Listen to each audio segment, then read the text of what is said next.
মানে সুখে থাকতে ভূতে কিলায় আমার হয়েছে সেই দশা। মানে আমি ভিডিওটা একটু সুন্দর করতে গিয়ে বুঝছো যে একবার গান দিয়েছিলাম, একটু স্মুথ একটা মিউজিক লাগাইছিলাম, ভিডিওটার মধ্যে অনেক সুন্দরও হয়েছিল। তো দেন এটা ইউটিউবে ছাড়ার পর একদম পুরো কপিরাইট খাই ফেলছি। মানে এত মেজাজ এত গরম হয়েছে আর কি বলবো।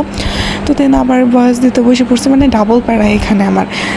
তো এখানে আমি একটা চায়ের কাপ আঁকার জন্য বসে পড়েছি, তাও ক্যানভাসের উপরে। আসলে পেন্টিং আমি অনেকদিন ধরে করি না, তাই পেন্টিং না করতে করতে হয়েছে কি আমি পুরো সব বইলা পুরো খাইয়া লাগছি পানির সাথে, মানে এই চায়ের মতোই পুরো খাইয়া লাগছি।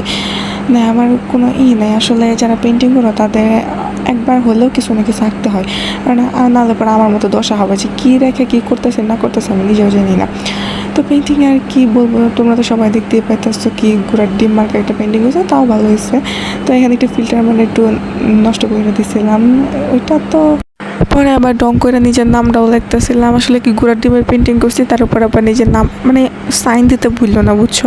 যেমনই পেন্টিং করো তোমরা একটা সাইন দিয়ে দিবা। তো এই যে এটা হতেছে ফাইনাল লুক, কেমন যেমনই হয়েছে। তো তোমরা বলো যে কেমন হয়েছে, যদি ভালো হয় না আমি নিজেও জানি। টাটা।